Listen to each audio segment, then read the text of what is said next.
Halo, bagaimana kabar Anda hari ini? Saatnya Anda menyimak berita Makassar bersama saya, Rusdi Maulana. Kami akan menghadirkan sejumlah berita menarik untuk Anda dan berikut 3 berita utamanya. Sepasang kekasih yang terlibat aborsi 7 janin yang dikemas kotak makan plastik di Kota Makassar berhasil dibekuk.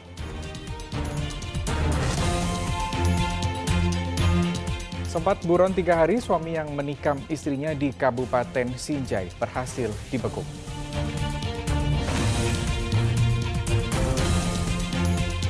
Selanjutnya, unjuk rasa puluhan mahasiswa di Kota Makassar berujung bentrokan dengan ormas.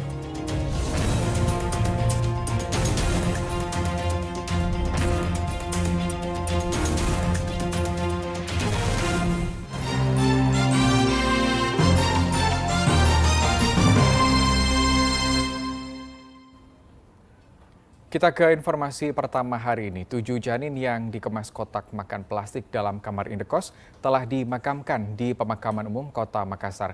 Ketujuh janin merupakan hasil praktik aborsi ilegal oleh sepasang kekasih.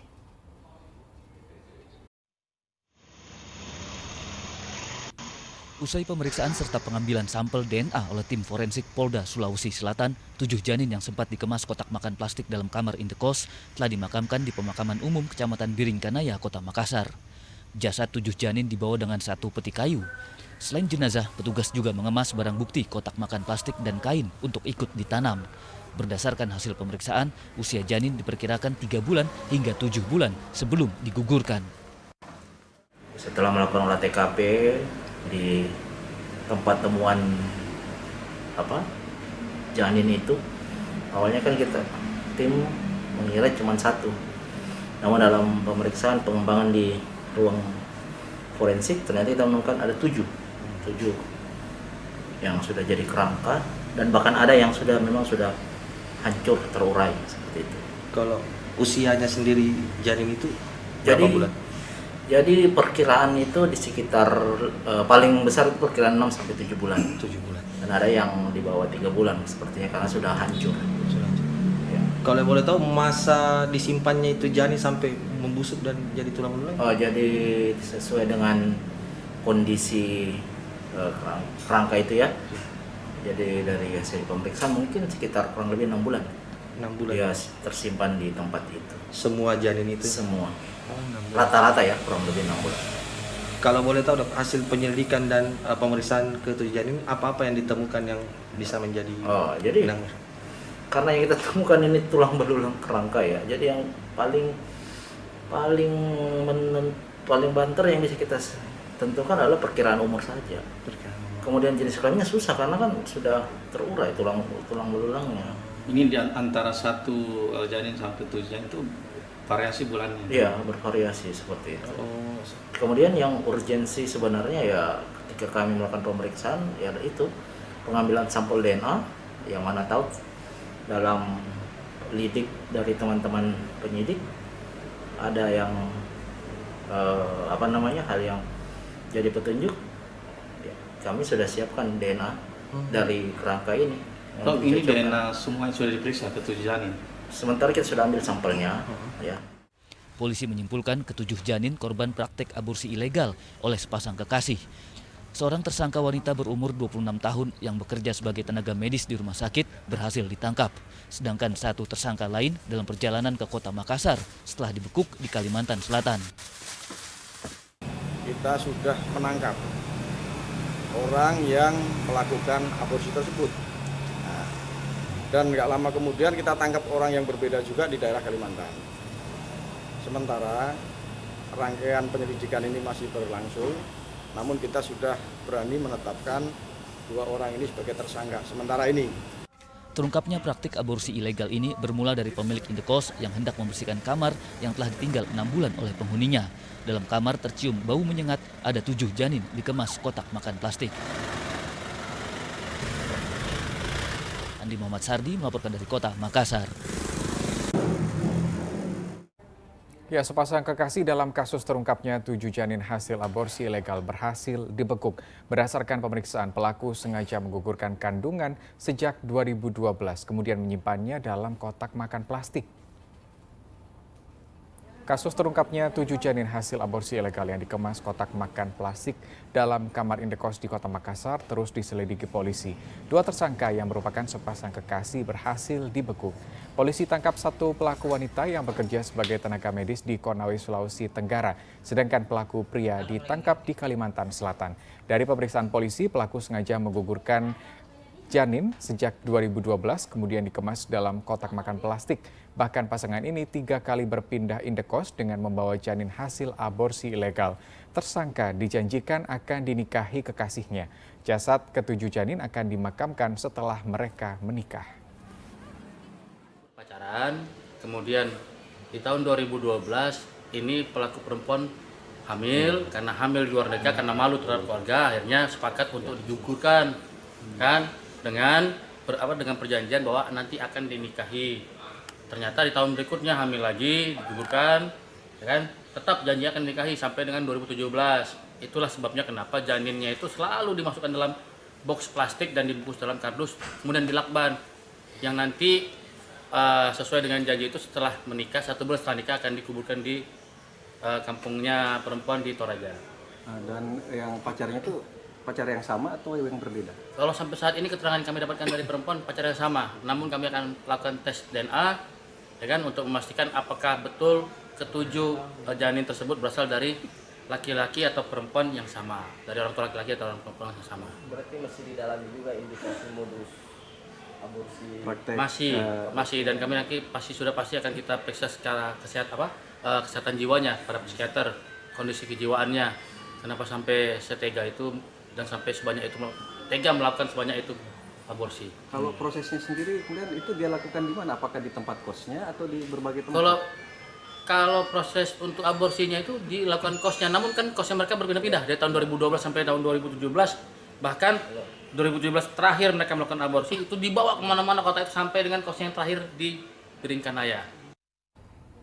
Sementara itu, kamar indekos di Kota Makassar, tempat ditemukannya 7 janin yang dikemas kotak makan plastik, telah terpasang garis polisi. Penghuni terakhir kamar tersebut adalah seorang wanita berusia 26 tahun.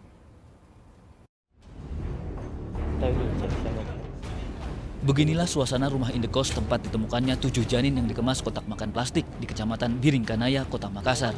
Salah satu kamar telah terpasang garis polisi.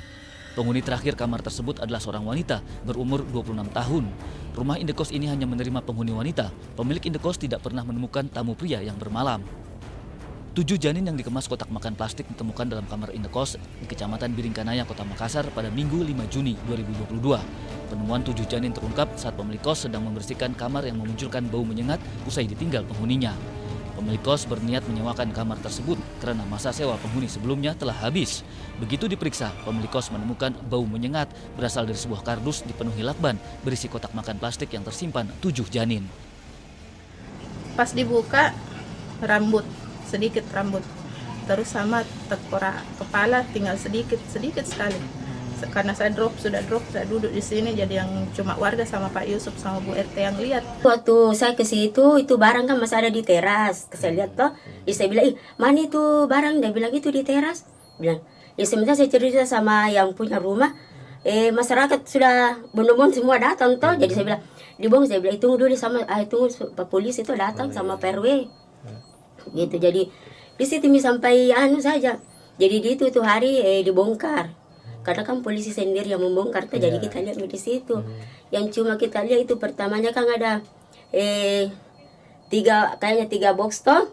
Yang di atas itu kayaknya enggak tahu apa itu isinya di dalam karena memang itu bau. Bau sekali. Jadi yang kedua itu dibongkar tapi kan dari itu bilang apa isinya toh di dalam, jadi terpaksa dibongkar. Ternyata itu bayi isinya. Iya, karena ada rambutnya toh. Ada rambut, ada batu kepalanya. Oh, begitu. Iya. Berapa banyak bayi kita lihat itu? Ya. Di 1 box itu berapa banyak? 1, Ji. 1. Tapi ada dos lain, Bu? Ada. Tapi ada lagi dos lain 1. Tapi dos yang 1 kita tidak tahu apa isinya karena dibongkar di situ, langsung polisi bawa pergi toh. Itu rumah memang rumah kos atau Rumah kos. Oh, rumah kos. Tidak ada penghuninya memang. Ada yang punya rumah di situ. Iya, masuk penghuni itu kamar kosnya tidak ada. Itu yang penghuninya katanya informasi dari tuan rumahnya, kita juga tidak tahu toh. Jadi tidak ditinggalkan itu kamarnya waktu bulan 12. Tapi selama itu tidak pernah mi datang toh. Tapi selalu baca cek sama anunya, sama tuan rumahnya. Toh dia bilang, ibu jangan minta tolong jangan dibuka itu pintu karena ada barang berharganya temanku. Itu dia yang saya dengar dari informasi dari tuan rumahnya toh. Oh, pengakuannya ini yang Punya pernah barang. menghuni itu rumah kos. Iya, karena dia kan tidak pernah bayar kamar selama pergi toh. Itu penghuninya perempuan atau apa? Perempuan. Dia mahasiswa atau? Ya mahasiswa yang di anunya di sebelah ini dekatnya Depa. Dia orang Stikes. Iya. Oh, dia orang apa, Bang, Bu? Maksudnya. Yang saya dengar itu dari tuan rumahnya ya. Iya. Dia tidak tahu orang anunya orang Tator. Orang Toraja. Iya, Toraja. Tapi memang dia di sini kuliah atau kerja tuh? Oh, katanya di sebelah kuliah. Iya. Selesai kuliahnya dia ke Kendari. Begitu, iya. Begitu informasinya. Alasannya tinggalkan Makassar apa? Kerja. Oh, kerja di Kendari. Iya, kerja di Kendari gitu sih.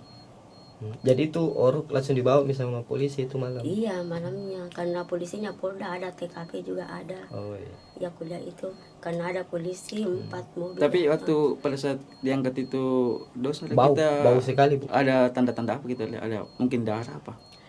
Justru baunya ini itu yang tuan rumahnya kayaknya buka toh, bilang apa ini di dalam karena ada bau. Masyarakat katanya lewat-lewat itu sudah 3 hari katanya mencium baunya. Dia bilang ada bau bangkai, dasangkanya itu tikus, dasar tidak ada tikus. Kuat dugaan ke-7 janin hasil praktek aborsi ilegal ini akan dijual keluar Sulawesi Selatan. Andi Muhammad Sardi melaporkan dari kota Makassar. Ya, kita beralih ke informasi lain. Sempat buron selama 3 hari, suami yang menikam istrinya di Kabupaten Sinjai berhasil dibekuk. Akibat perbuatannya, pelaku terancam 10 tahun penjara. Sakir kini mendekam di tahanan Polres Sinjai. Sempat buron 3 hari, pria yang menikam istrinya itu berhasil ditangkap di wilayah Goa. Selain menangkap pelaku, polisi turut menyita barang bukti badik serta pakaian korban. Berdasarkan pemeriksaan, antara pelaku dan korban yang telah pisah ranjang 5 bulan sempat cekcok. Pelaku melakukan penikaman karena ajakan rujuk ditolak korban. Akibat perbuatannya, Sakir terancam 10 tahun penjara. Setelah ada kejadian, ada laporan, anggota langsung ke TKP, mengumpulkan barang bukti dan mengambil keterangan beberapa saksi. Kemudian berdasarkan hasil penyelidikan bahwa pelaku ini sudah melarikan diri ke wilayah lain di luar daripada Kabupaten Sinjai. Untuk itu kami dari Reskrim Sinjai dengan unit Polsek Sinjai Selatan berkoordinasi dan mohon bantuan kepada Direktorat Reserse Kriminal Umum Polda Sulawesi Selatan untuk di backup, dan alhamdulillah tersangka sudah diamankan di Kabupaten Goa, tepatnya di Kecamatan Petalasang. Barang bukti yang diamankan itu sebilah badik, belakangnya sudah patah, dan juga beberapa pakaian dari korban juga sudah kita amankan. Pada saat tersangka dilakukan penangkapan, alhamdulillah tidak ada perlawanan, langsung menyerahkan diri dan kami bawa ke Polres Sinjai untuk proses lebih lanjut. Motif berdasarkan sementara ya hasil pemeriksaan bahwa sebelumnya ada ribut antara suami sama istri tersebut. Menurut suami kadang ada hal-hal yang tidak sesuai dengan keinginannya sehingga terjadi cekcok seperti itu saja. Sementara itu, kondisi Nur Isyah, sang istri yang kritis, telah dirujuk ke Rumah Sakit Wahidin, Sudirohusodo, Kota Makassar, guna menjalani operasi sekaligus perawatan intensif. Korban sempat dirawat di Rumah Sakit Umum Daerah Sinjai karena menderita luka tikam serius pada leher. Andi Muhammad Sardi melaporkan dari Kabupaten Sinjai.